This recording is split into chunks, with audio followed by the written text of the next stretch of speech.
Vamos a dar paso a la presentación de Rodolfo Salazar. Solo informarle, mi estimado Rodolfo, que tiene 35 minutos para su exposición y cuando falten 5, yo le avisaré oportunamente y de nuevo animar a todos nuestros asistentes a través del Facebook de la ESPE a hacernos llegar sus preguntas a la ponencia correspondiente. Rodolfo, cuando quieras, por favor, puedes compartir tu presentación y para hacer las comprobaciones técnicas.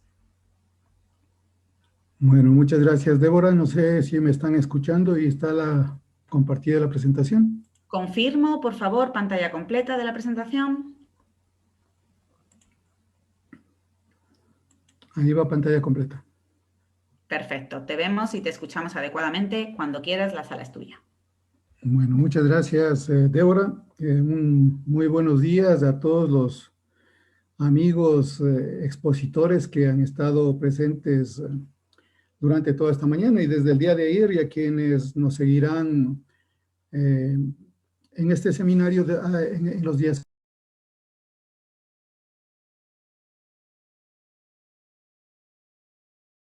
Rodolfo, el micro... Okay. Si alguna cosa me pasó. ¿Ahí me están escuchando? Sí, confirmo. Ah, ya, porque alguna cosa me salió un mensaje por ahí. Bueno, y la pantalla está bien entonces. Todo correcto. Ya, correcto. Entonces, eso es lo que estaba dándoles primero un saludo y un cordial invitación a que continúen con esta serie de conferencias. En este caso, mi conferencia se va a centrar sobre un tema que le veníamos pensando desde hace algún momento y decíamos, ¿cómo puedo yo exponer qué es lo que hemos hecho como Universidad de las Fuerzas Armadas respecto a todo este gran tema de los riesgos? Porque los riesgos no solamente son el tema de la gestión, sino es una serie de estudios que se han hecho, y no solamente la ESPE, sino varias universidades, varias instituciones. Entonces, ¿qué hemos hecho nosotros como universidad? Para eso he creído conveniente hacer una presentación de organizada en 4 temas. Primero vamos a dar una conceptualización de cómo hacemos y hacia dónde vamos, luego un contexto de qué es y por qué estamos haciendo las cosas. Un poco nos demoraremos un poquito más en las realizaciones, donde vamos a ver un poco de ejemplos de lo que hemos hecho, ¿no? Rodolfo, perdón la ¿Sí? interrupción.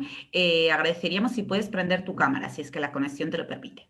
No me dejaba hace un rato, pero voy a intentar este momento. Déjenme ver.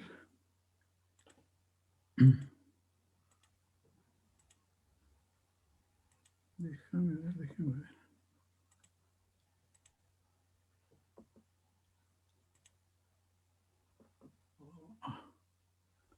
Aquí está. Ya, ahora sí creo. Perfecto, te veo bien y ahora Y ahora sí va a te mí. confirmo de nuevo cuando pongas la presentación. Correcto. Acá estamos. Ahí creo ya. Perdona la interrupción, todo correcto, puedes continuar. Ya, listo, muchas gracias. Entonces, decía que este es el contenido de mi presentación, pero una conceptualización, un contexto, las realizaciones en donde voy a exponer básicamente un poco hacia el tema, hacia dónde vamos como universidad, como áreas de conocimiento, hacia dónde queremos llegar en el tema este de riesgo y unas conclusiones que más bien les he definido y van a ver en términos de preguntas. Entonces, ¿cuál es la conceptualización? Aquí en el gráfico podemos ver, existen muchos estudios respecto al riesgo que se han hecho por diferentes entidades, pero sin embargo sabemos que hay mucho problema de control, de planeamiento. Últimamente en Quito estábamos viendo algunos problemas con urbanizaciones que están cediendo frente a deslaves, a deslizamientos en los ríos cercanos. Entonces viene la pregunta, ¿por qué construí aquí y por qué ahora voy a construir acá? Que veo que ya se está preparando el terreno. Entonces, nosotros creemos que la gestión de la dinámica del territorio exige un análisis de muchas disciplinas. Entonces, no solamente la geografía, no solamente la geofísica, no son solamente los ingenieros geógrafos, los geólogos, no son, sino son muchas organizaciones y muchos temas que están involucrados en el tema del intercambio de experiencias y más que nada, una cosa interesante, el uso de las tecnologías. ¿Cómo podemos utilizar las tecnologías para que todo lo que estamos ahora hablando, ¿sí? que son conferencias, no sean las conferencias, sino sean los datos, la información que nos permita conocer el riesgo en cada uno de los temas? En cuanto a iniciativas y legislación, yo creo que no digamos, nunca se puede decir algo es suficiente, pero tenemos abundante. Nosotros en el tema riesgo tenemos desde la Constitución ya nos habla del tema.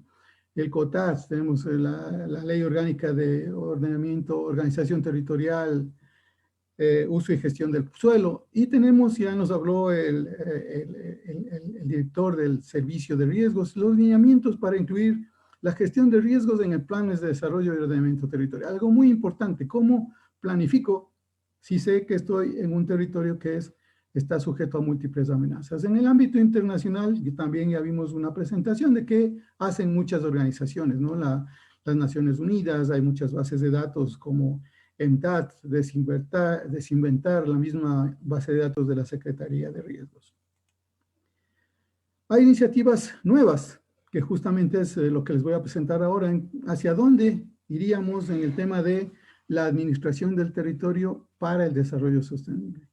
Entonces hay una iniciativa que le están denominando LALAN, que lo que nos dice es que en la administración del territorio es una nueva forma de visualizar lo que nosotros conocíamos como catastro, el catastro tradicional, en donde yo como propietario tengo un predio y estoy sujeto a ciertas condiciones municipales y también estoy sujeto, lamentablemente en nuestro ámbito, a temas de tipo impositivo. Entonces yo tengo un predio y tengo que pagar unos impuestos. Entonces ahora no, decimos, si yo tengo un predio y tengo una información, yo podría tener cada centímetro cuadrado de mi territorio registrado. Entonces, a eso se refiere a la administración del territorio. Entonces, con esa amplitud, ya no solamente vamos a hablar del valor de la tierra, que nos daría el tema de impuestos, sino podemos hablar de tenencia. ¿Y por qué es importante la tenencia? Porque tenemos que registrar a los que no están registrados. ¿Dónde están registrados los famosos asentamientos ilegales? ¿Dónde están en un sistema que permita su manejo técnico, no político, como se ha venido haciendo ahora, ¿no? Y el uso del suelo, el uso de la tierra. ¿Cómo voy a utilizar la tierra? Si está un área expuesta a cierto evento, a cierta amenaza natural, ¿qué uso le voy a dar? ¿Le voy a dar un uso de conservación o le voy a dar un uso urbano? Ese tipo de cosas nos permite esta nueva organización de administración del territorio, esta nueva visión de administración del territorio. Obviamente eso nos permitirá un desarrollo más equitativo, más efectivo de nuestros territorios y obviamente tendríamos información integrada de todo lo que tiene que ver con el geoespacio, con los espacios territoriales, ¿no? Entonces, con este módulo de un nuevo modelo de administración del territorio podemos lograr, ¿no?, un desarrollo sostenible, que es lo que todo mundo queremos, obviamente, lo que estoy presentando ahora. Entonces, nos elevamos un poquito más. Ya no hablamos de gestión del riesgo, sino vamos a hablar de gobernanza del riesgo, de gestión del territorio, sino gobernanza del territorio.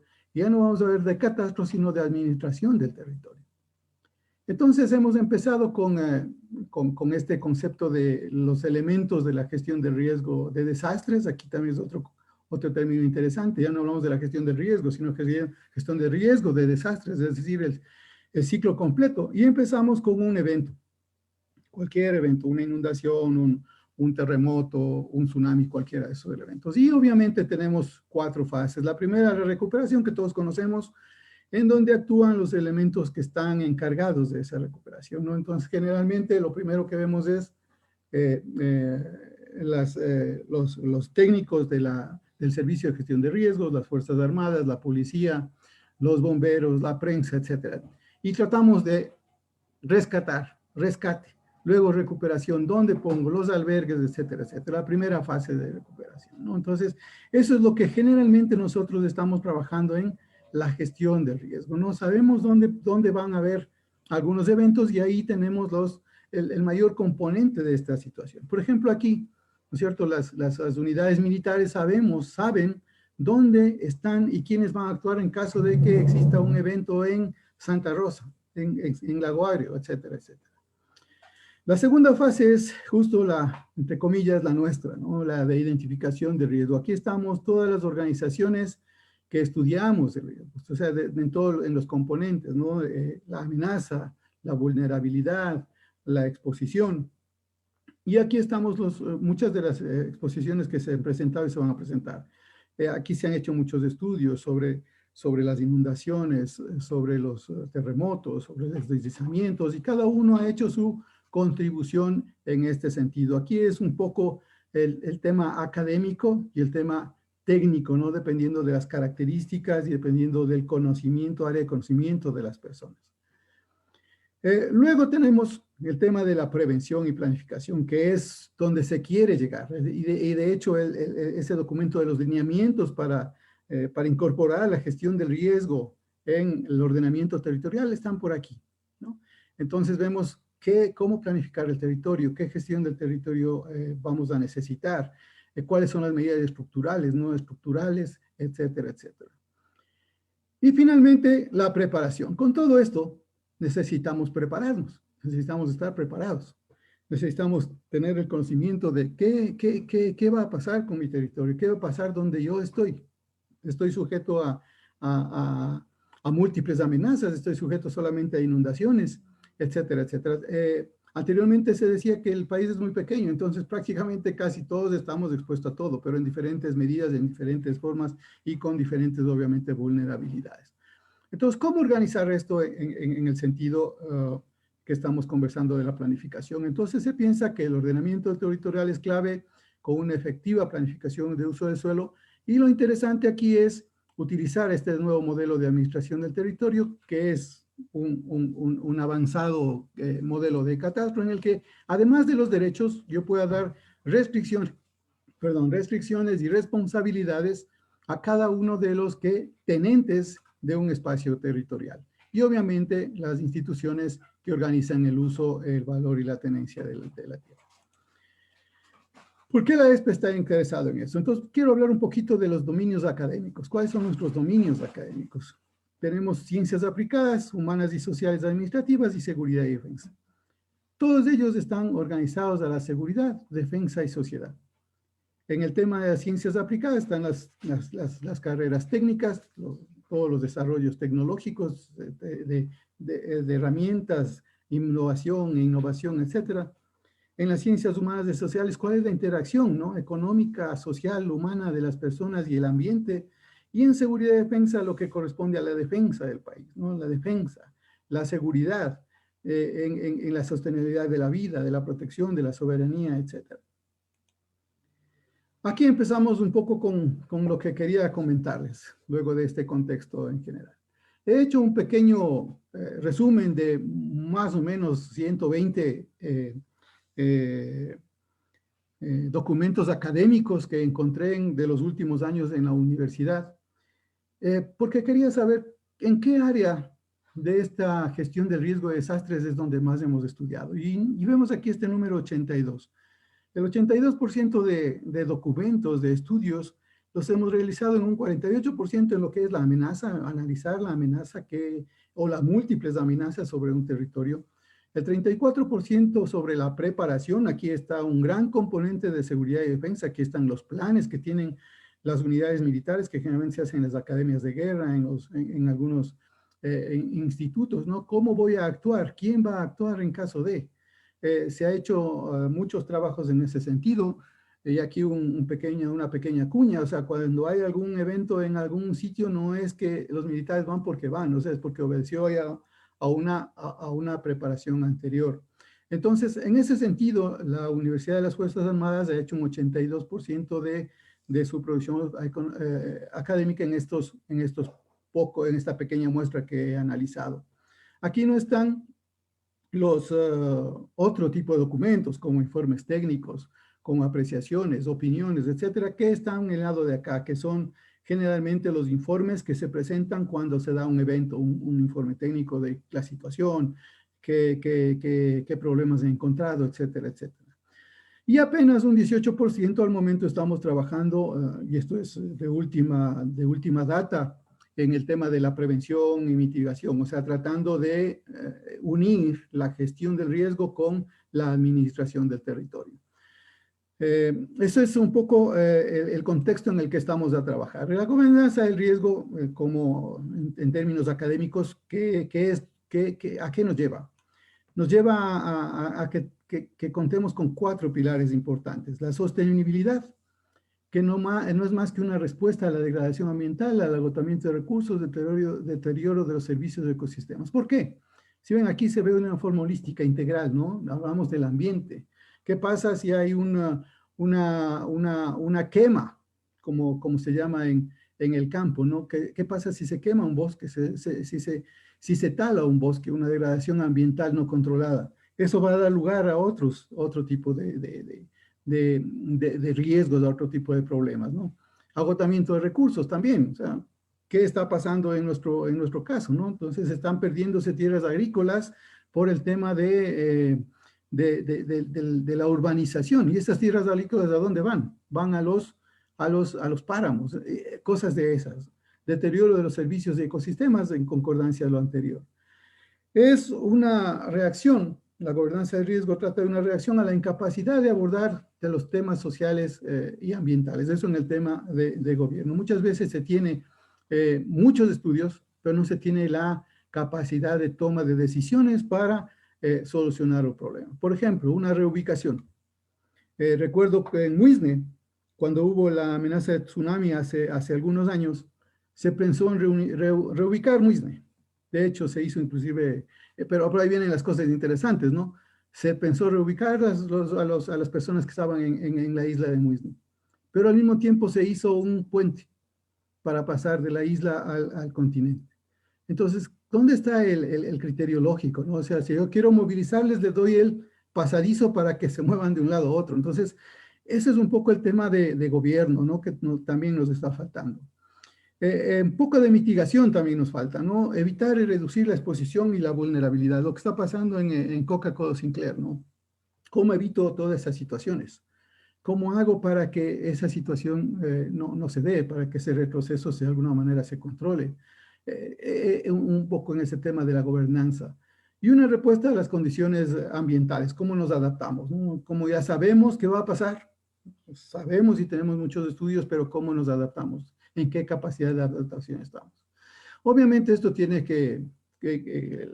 características del riesgo, las típicas características, ¿no? Dinámico y cambiante, diferenciado, depende de la percepción, la construcción social. En la percepción yo tengo un ejemplo propio de mi casa. Cuando vine a vivir por acá en el valle, me fui a arrendar en un sector aledaño al río San Pedro, conjunto de 10 casas. De esas 10 casas, 7 éramos arrendatarios, 3 eran propietarios. De los 7 arrendatarios, ninguno sabía que estaba en zona de riesgo. De los 3 propietarios, 2 sabían que estaban en zona de riesgo y uno no sabía. Entonces la percepción, los unos dicen no va a pasar nada, los otros dicen me va a pasar muchas cosas, ¿no? En la costa, vamos y preguntamos las inundaciones, muchos serán afectados, otros bendicen las inundaciones porque van a tener una buena cosecha de arroz. Y obviamente eso a veces obedece a una construcción social, no es que estamos sueltos, o sea, todos estamos integrados, los investigadores, los técnicos, el gobierno, los tomadores de decisiones. Y tenemos que solucionar esto. Bueno, esto va a pasar un poco rápido, solamente me quiero detener porque esto ya explicó muy bien el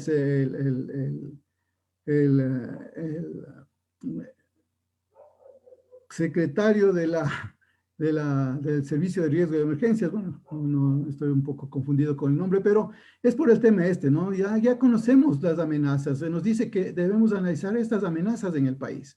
Y entre ellas está interesante, ¿no? Biológicas, por eso es lo que quería yo ver aquí ya. Esto es 2019, ya sabíamos que debíamos tomar en cuenta en algo de temas biológicos y ahora tenemos la experiencia. Si volvemos al ciclo, ¿no? Entonces ya tenemos una experiencia, tenemos que hacer estudios, ver la planificación y luego la prevención. Bueno, este es el clásico que nosotros conocemos, solamente que subrayado aquí en rojo, las partes que generalmente no estudiamos, ¿no? Estudiamos muy bien la amenaza, nos faltaría un poco el tema biológico, que es algo nuevo que nos está pasando.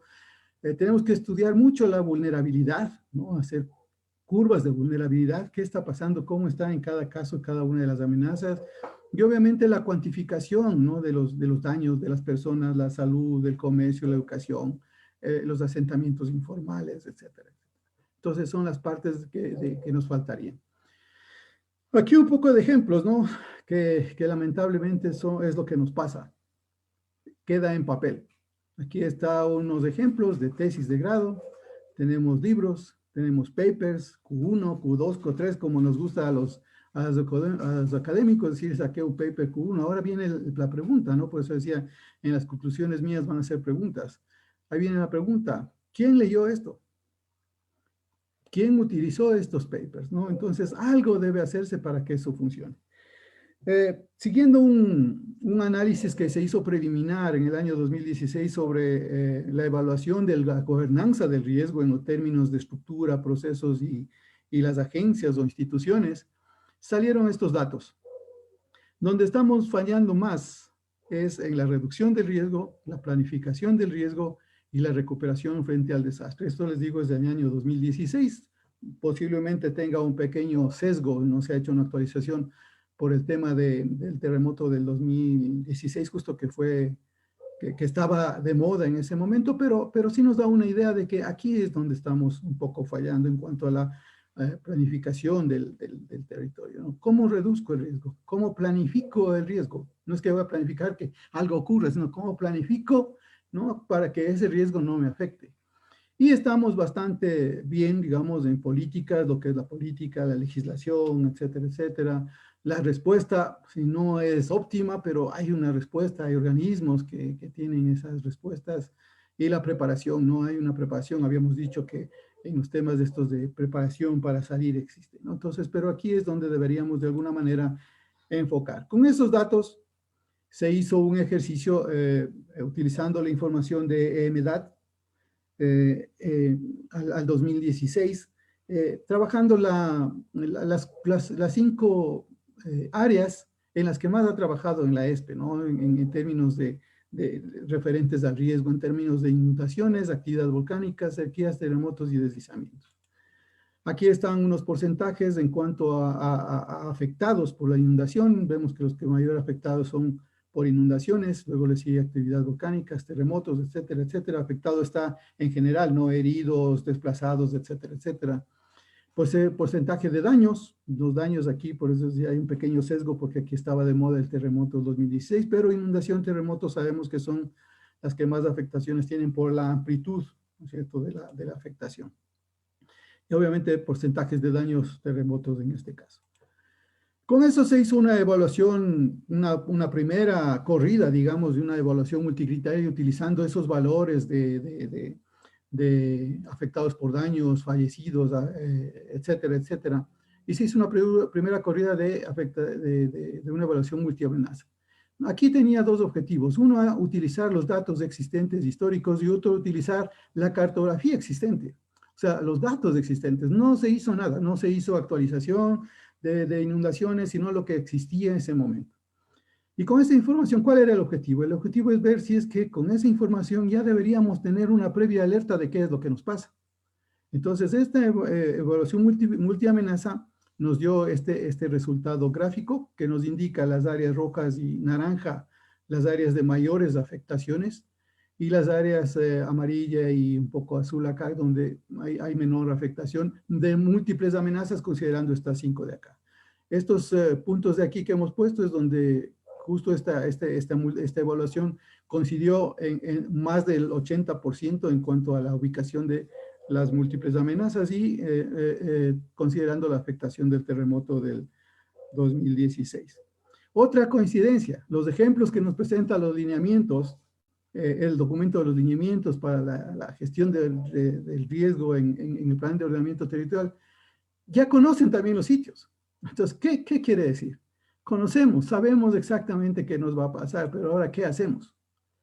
Entonces, si tenemos un conocimiento a nivel nacional, bajemos a nivel local. Ese era un poco el concepto del estudio de la dinámica del territorio. O sea, la dinámica no es lo mismo en Quito que en Guayaquil. Entonces, ¿cómo la dinámica regional nos va a permitir un estudio ya a nivel local? Y ahí viene otro problema. Dijimos, a ver, En la Constitución dice, se procurará el manejo integrado de cuencas. Veamos una cuenca hidrográfica. ¿Cómo puedo gestionar una cuenca hablando en términos de riesgo si tengo alrededor de 20 cantones y 9 provincias en este mismo espacio geográfico? Entonces, ¿cómo puedo gestionar una cuenca en ese sentido, no? El riesgo no tiene límites, pero nosotros estamos acostumbrados a decir el riesgo del cantón Mejía, el riesgo del cantón Rumiñahui. No es así.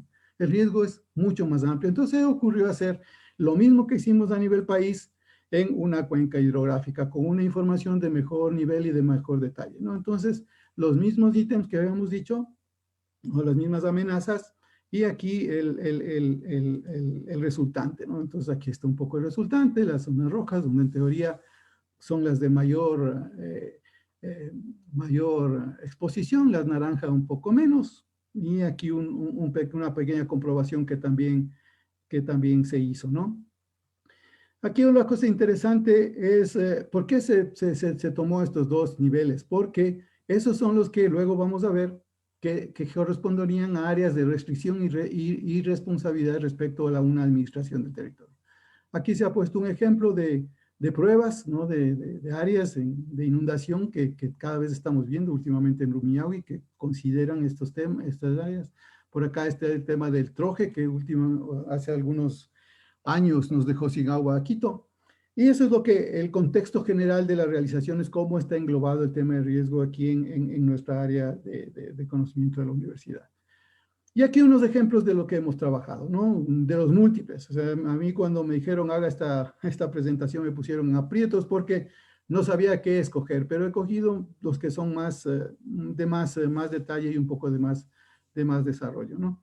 El tema de tsunamis en salinas y bahías. Se han hecho estudios, ¿no? de las olas, hacia dónde llegarían las olas, no el estudio de tsunami propiamente dicho, porque esa es una especialización, ¿no? Pero se han tomado modelos para ver hacia dónde afectaría y cómo afectaría el territorio. Entonces se han hecho simulaciones en 3 dimensiones, se han hecho mapas de tiempos de evacuación, las personas que están en cada uno de estos sectores, cuánto tiempo se demorarían a llegar a un sitio seguro, dónde están los sitios seguros, y aquí ejemplos de la vida real, ¿no? Que no debemos volver a repetir. Yo me acuerdo cuando hubo la emergencia de tsunami en Salinas, hay sitios seguros, cercanos, pero estaban aquí, ¿no? Los buses ya estaban en cola para llevar a la gente a Guayaquil. Entonces, se dan cosas de esas, ¿no? Entonces, se han hecho este tipo de estudios, se han hecho estudios en cuanto a sismoresistencia para ver la posibilidad de evacuación vertical. Si ven aquí ya hemos tenido alguna relación con FEMA, que va a hacer una presentación y es parte del CERAM, ¿no? Para evacuación vertical, es decir, las personas que están cercanas a este edificio, quiénes, cuáles son, cuántas personas y cuántas podría albergar este edificio para una posible evacuación vertical. Se ha hecho una evaluación, qué afectación vamos a tener en cuanto a un tsunami en Salinas, por ejemplo, afectación más de los servicios básicos, de infraestructura física, etcétera, etcétera. Aquí voy a detener un poquito más en este ejemplo porque es uno que se ha seguido en desarrollo. Este es un tema que viene desde el año 2003, me parece, estudiándose en la universidad. ¿Por qué? Porque estamos justamente en un área de los lajares, del famosos lajares del Cotopaxi, posible avenida de los lajares del Cotopaxi. Entonces empezaron estudios de este tipo, ¿no? ¿Cuáles son las áreas? Y por eso es importante y pongo énfasis en la palabra áreas. ¿Cuáles son las áreas afectadas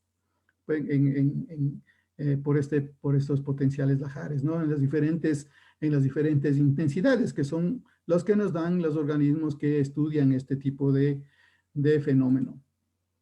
Y también se ha hecho ejercicios en el sentido tecnológico, ¿no? En lo que nosotros le llamamos las tecnologías de la información geoespacial, para poner esta información en el Internet público, lo que nosotros llamamos las famosas infraestructuras de datos espaciales. En este momento está desactivado, pero ya en su momento teníamos esta infraestructura de datos en donde se ponía en un soporte toda la información, ¿no? Que corresponde a los estudios académicos que se hacían de riesgo. ¿Cuál era la idea? La idea era de que siguiendo el mismo modelo, las instituciones del riesgo generen este tipo de información, una especie de observatorio, una especie de laboratorio en donde se tenga esa información a primera mano y en tiempo real. Yo generalmente a mis estudiantes les digo, cuando trabajamos con mapas muertos, porque estoy trabajando en este momento con un mapa físico o un mapa en formato SHP del año 2012, pero estoy en el 2021. Pero posiblemente la institución que generó el mapa del 2012 a lo mejor ya tiene una versión del 2020, pero no está disponible. Entonces, es la famosa infraestructura de datos espaciales. ¿Cómo hago un servicio? No es que yo tenga todos los datos en mi computador, sino es un servicio que me permita concentrar la información de la información y que sea disponible para todos, ¿no? Entonces, ese es un poco el tema, cómo hemos venido trabajando desde algún tiempo ya en el aspecto de la geovisualización, como nosotros le llamamos, ¿no? Con el avance del tiempo ya la geovisualización ya no es en papel, ya no es en mapa, ya podemos tener integración por medio de realidad virtual, realidad aumentada. Podemos tener, estamos ahora queriendo entrar en un proyecto de realidad inmersiva, colaborativa, es decir, que lo que yo veo aquí a dos técnicos que están viendo en una misma mesa ya no estén aquí, sino el uno puede estar en Quito, el otro en Guayaquil, el otro en el ECU, y todos están viendo en 3 dimensiones un mismo modelo, una misma situación para una toma de decisiones. Entonces, esa es un poco la geovisualización. Muchos modelos y muchos trabajos de tecnologías de información geoespacial que nos permite hacer modelamientos y preparar unas ciertas respuestas. Y aquí vienen las famosas respuestas del qué pasa si, ¿no? Entonces, ¿qué pasa si, en este caso, un ejemplo que se hizo de los lajares del Cotopaxi? ¿Qué pasa si aquí pongo una represa y detengo el lajar, ¿no? ¿Qué pasa aquí en la universidad? Justo como buenos geógrafos, y nuestro laboratorio está por aquí, justo está en un área expuesta, ¿no?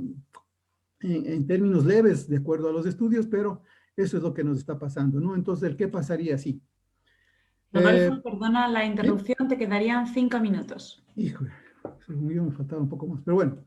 Aquí un poco vamos a hablar el tema de las tecnologías, del uso de las tecnologías, ¿no?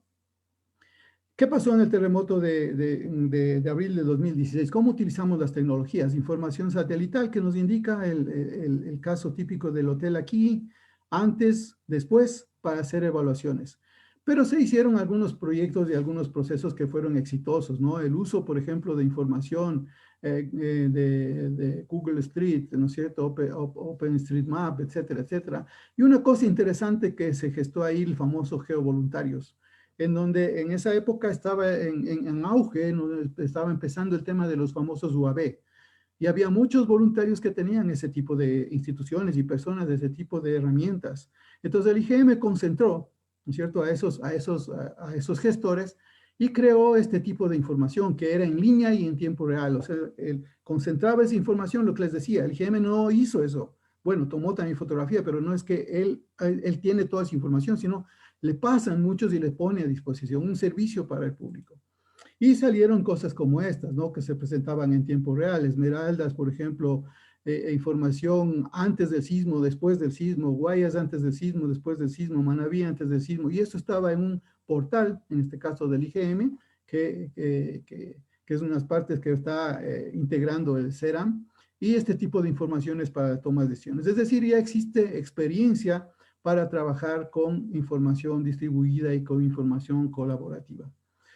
Bueno, por un poco de tiempo voy a cortar esta parte de la presentación, que es otro ejemplo en el que se ha trabajado, que es justamente en el tema de los lajares del Cotopaxi, ¿no? Aquí lo que hemos querido en el tema de administración del territorio es ver cómo gestiono a dos áreas que pertenecen a dos jurisdicciones diferentes. Aquí está Quito, aquí está Rumiñahui, separados por el río San Pedro, ¿no? Entonces, lo que se ha analizado es, en términos de exposición, lo que les había dicho, ¿no? ¿Cuáles son las construcciones sociales culturales?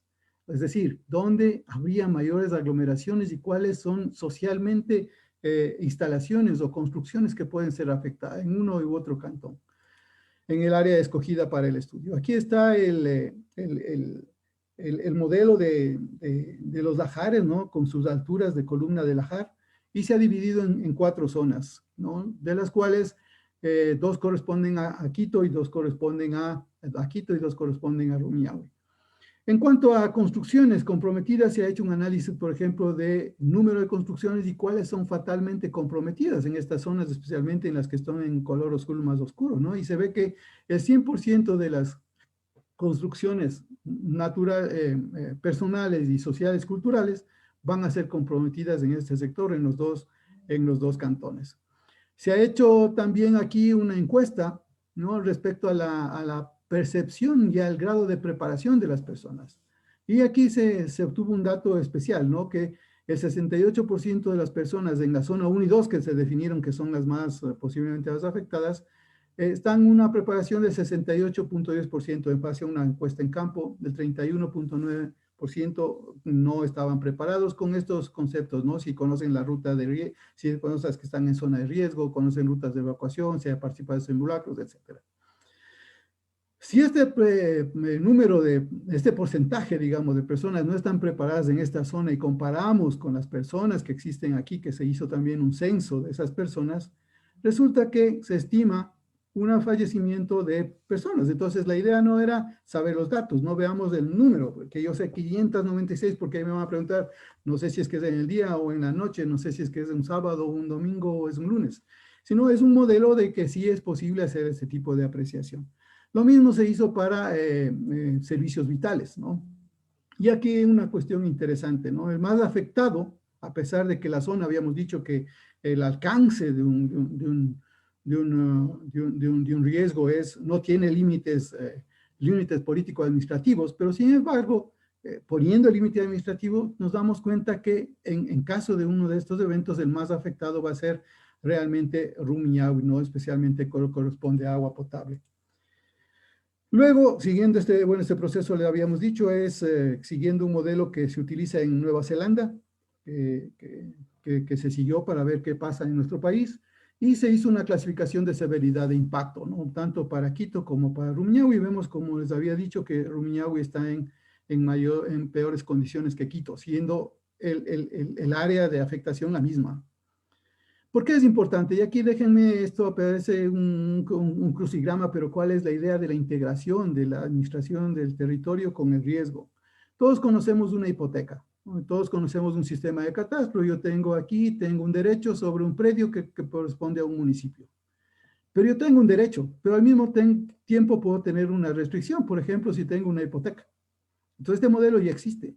Tengo un derecho, pero tengo una hipoteca y tengo una restricción de venta, por ejemplo. Entonces, ¿qué pasa si yo pongo la planificación del uso del suelo y la gestión de riesgo en este mismo modelo?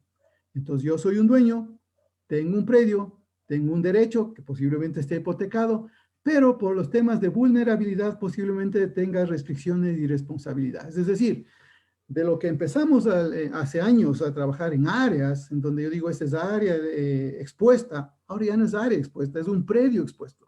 Es decir, yo ya tengo un contacto con alguien, es decir, la capacitación, la toma de decisiones ya no es a áreas, ya no es todos los del barrio aparecen para la capacitación a las 7 de la mañana, sino usted van a tener este tipo de problemas. Entonces, ese es un poco en términos muy generales lo que se ha hecho, ¿no? Y aquí un modelo de resultado. ¿Cuál fue el resultado? El resultado fue, a ver, si tenemos esto, ¿qué vamos a hacer? Vamos a crear una especie de carta, igual que la carta catastral, en donde me dice, usted es propietario, tiene tanto de terreno, tanto de construcción, tanto vale, tanto tiene que pagar. Lo mismo, ¿no? O sea, tengo el propietario, la ubicación, la información, se hizo un sistema en el que genera, y aquí nos dan la información de riesgos, que lo que nos dice es no autorizar uso de construcciones de lotes, dependiendo del grado de afectación que pueda tener, no permitir las construcciones nuevas, reubicar las áreas seguras en otros edificios y cosas de esas, ¿no? Entonces, este es un ejercicio que se hizo de tipo académico en sectores escogidos de esta cuestión. Entonces, para terminar, yo les había dicho que mis conclusiones son preguntas. Raro, pero así me resultó, porque no sabía qué concluir en realidad, porque las conclusiones van a salir de todo el espectro de este seminario, ¿no? Entonces hemos visto que hay alguien que gestiona el territorio, generalmente son los municipios los encargados, y de hecho en la ley nos indica eso, Los municipios también tienen gestión de riesgo, pero también tenemos la gestión de riesgo en múltiples niveles, ¿no? A nivel provincial, cantonal, etcétera, nacional. Ahora, ¿cómo integro todo esto? Y además de eso, tenemos instituciones externas que las he puesto aquí, ¿no? Las universidades, la ESPE, el Instituto Geofísico, la Universidad de Bolívar, etcétera, N, no digo nombres porque me voy a olvidar de todos los que estudian aquí, ¿no? Entonces, ¿cómo hago para integrar todo esto? ¿Cómo hago para que el que va a servirse de esta información que he generado la utilice de mejor manera? Para que quienes tienen información, ¿no? En sus cuartos de guerra, ¿no? Igual cuartos de guerra o cuartos de análisis de situación, tanto militar como civil, en la Secretaría en el Servicio de Riesgos, en el ECU, ¿cómo integro esa información? ¿Cómo puedo tener? Entonces, aquí un poco la idea es eso es lo que nos está faltando, un servicio, un centro, un algo que integre, no le veamos como un algo que tenga la información, yo tengo todo y soy el dueño y si quiero le doy, si no quiero no le doy, sino alguien que concentre, algo que tenga ese poder, no poder, el poder más dedicado, esa facilidad tecnológica de hacer. Y obviamente eso nos va a servir para capacitación, ¿no? Y para terminar, dentro de estas preguntas, justamente hace eso de orientación en esta área, en nuestra universidad, que corresponde a 3 componentes básicos, que es la dinámica regional, cómo dinámicamente está el territorio actuando en este sentido, ¿no? El correspondiente a tecnologías de información geoespacial, cómo utilizo esas informaciones geoespaciales, y en amenaza y riesgo, cómo puedo entrar ya un poco más al análisis ya no solamente de la amenaza, de la vulnerabilidad, sino también en el tema de la cuantificación de daños. Ese es un poco hacia dónde vamos, qué es lo que estamos haciendo. Y justamente esto de aquí, para mí, es como conclusión final, el CERAM. O sea, lo que pretende es eso, ¿no? O sea, tratar de que todos los usuarios, sean técnicos, sean personas, o sean gobierno, tomadores de decisiones, puedan tener información asequible de primera mano. Eso es lo que podría contarles respecto a un pequeño, alguien me dijo, para presentar todo lo que la ESPE ha hecho respecto a riesgos, necesitamos un seminario completo, y creo que es verdad, pero he intentado de alguna manera explicarles en términos generales, como unos 2 que 3 ejemplos, hacia dónde vamos como universidad en este tema que es el tema del seminario, ¿no? Gestión de riesgos y desarrollo sustentable. Muchas gracias por la atención.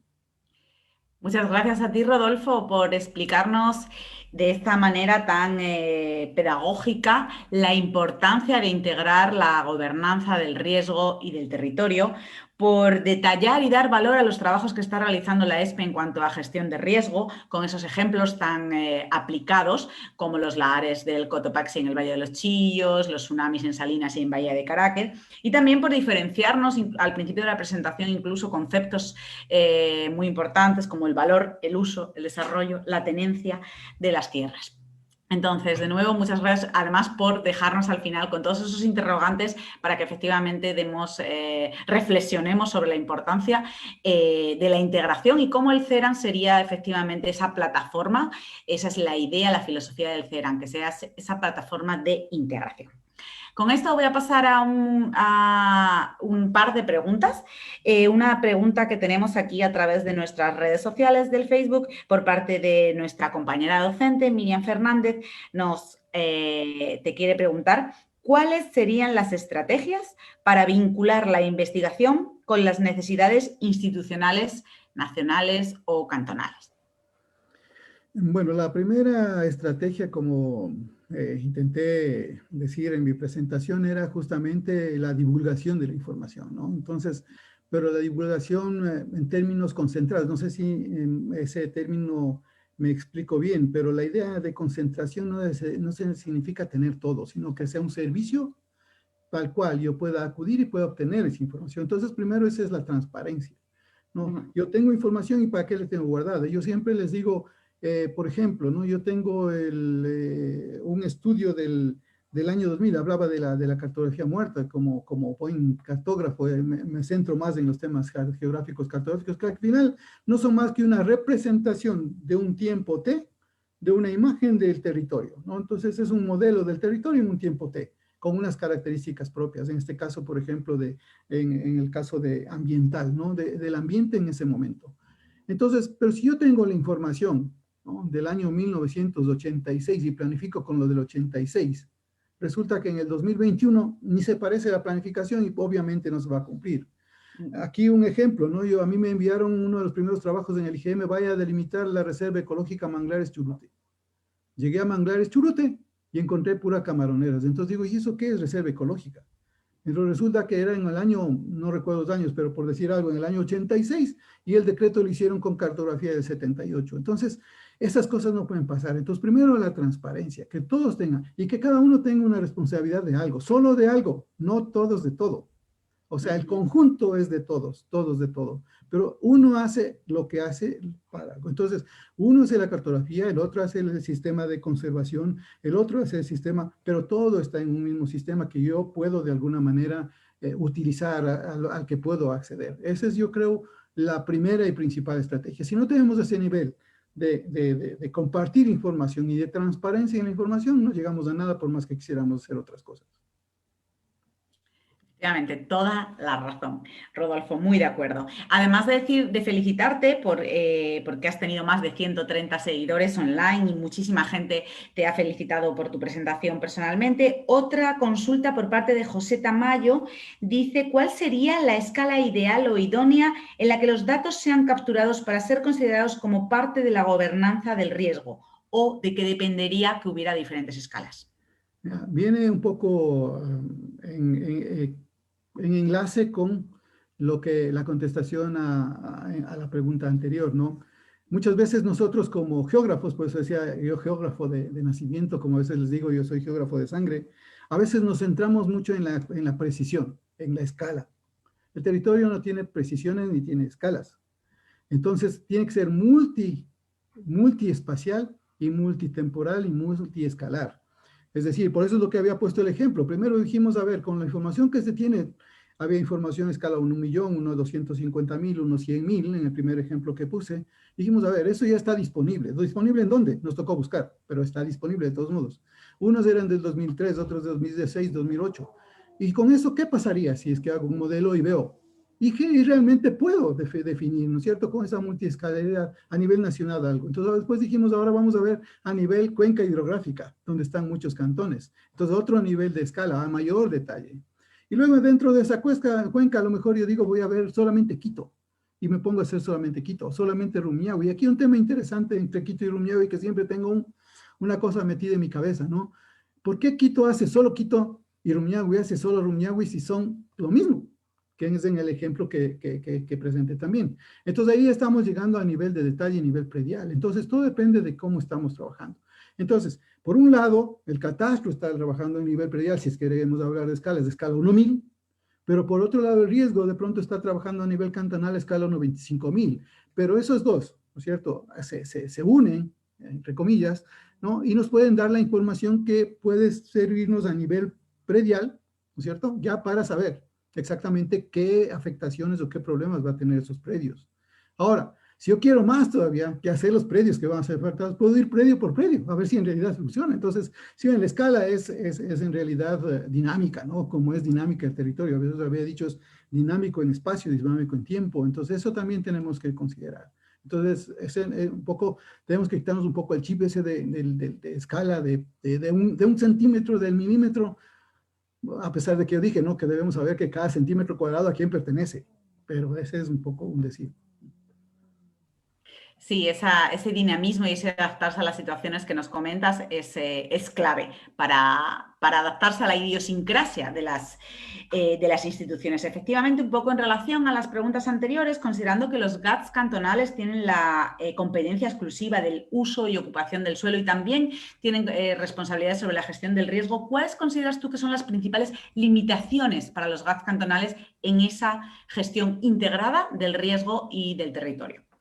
La primera limitación yo creo que es el límite, porque yo no puedo, por ejemplo, pensar hacer una gestión de riesgo de San Borondón, ¿no?, frente a inundaciones y no tomar en cuenta a Daule y a Guayaquil, ¿no? Entonces, primero es el límite. Entonces tenemos que quitarnos del chip de que tengo que hacer a pesar de que la ley dice la gestión de riesgo a nivel municipal, pero eso se tiene que trabajar. Y tenemos figuras, yo había dicho que legalmente tenemos muchas figuras y tenemos buena legislación. Por ejemplo, ¿por qué no puedo hacer una mancomunidad para la gestión de riesgo de la cuenca de tal? O sea, o mancomunidad para la gestión de riesgo de los cantones de Quito, Guayaquil y Mejía. Quito, Guayaquil, Quito, Rumiñahui y Mejía. Entonces, hay herramientas en las que se puede trabajar, ¿no? Entonces, primero, ese es quitarse el límite, el chip del límite, ¿no? Segundo, yo creo que sería interesante también un poco de capacitación. De hecho, algo, bueno, aprovechando aquí la cuña, y ese es un poco lo que hemos visto como universidad, ¿no? Capacitación, pero no capacitación en el nivel alto, ¿no? Porque ahí están los especialistas que habíamos dicho en el tema de la exposición y del riesgo, realmente como nosotros le vemos la parte técnica, no la parte de la amenaza, sino en estos otros temas, ¿no? Entonces, a nivel alto, superior, universitario, PhD, maestrías, etcétera, etcétera. De hecho, tenemos una maestría que cumple esas áreas, ¿no? Maestría en Ciencias de la Tierra, Convención Dinámica Regional, que tema todos los temas territoriales, tecnologías de información geográfica, que es geoespacial, que es todo lo tecnológico, y amenazas y riesgos, todo lo que es el análisis de estos riesgos que hemos hablado, ¿no? Pero también hemos hecho unos currículums, por ejemplo, a nivel local, porque eso es lo que falta, capacidades locales, ¿no? Entonces yo, por ejemplo, puedo hacer un súper perfecto mapa, como hemos visto, y le doy al municipio, y en el municipio, muchos municipios, no todos, ¿no? Muchos municipios, ¿quién maneja eso? ¿Quién gestiona? ¿Quién le actualiza? ¿Quién pide la información y quién usa la información? Entonces vienen temas de usabilidad de la geoinformación, ¿no? En este aspecto. De hecho, se han hecho currículums también para el tema de catastro, de riesgos y de SIG para tecnologías, por ejemplo. ¿Por qué no puedo tener técnicos a nivel gas, ¿no? Que nos permitan gestionar esta base de datos, ¿no es cierto?, federativa o base de datos distribuida, en donde cada uno haga un clic y ponga una cosa. Es decir, si yo, por ejemplo, como municipio sé hasta dónde viene el límite de la limitación, de la inundación, yo en mi municipio entro al sistema y le actualizo ese en Viena, en tiempo real. ¿Por qué tengo que estar esperando, ¿no es cierto?, que alguien vaya de la Secretaría o alguien vaya de la ESPE a ver el límite, si puede ser localmente? Y eso en línea yo ya lo puedo ver ese momento. Entonces, ese es un poco también el tema de las limitaciones, ¿no? Las limitaciones, primero el límite, segundo el tema tecnológico, creo que son claves. O sea, el conocimiento, digamos. Efectivamente, muchas gracias, Rodolfo, por tus respuestas, por tu exposición magistral y por tus respuestas. Y como dices, el marco legal nos ofrece figuras que no se están aprovechando del todo, como la figura de las mancomunidades, de manera que no seamos tan estrictos en los límites, como tú como comentas, en que puede haber un conocimiento más técnico, pero las capacidades locales tienen que compensarse para que se equilibre eso exactamente. Entonces, muchas gracias de nuevo, Rodolfo, por tu exposición y te animamos a que consultes todos los comentarios que te han dejado en el Facebook de la ESPE. Para el resto de asistentes, hasta aquí llegaríamos con las sesiones de la mañana.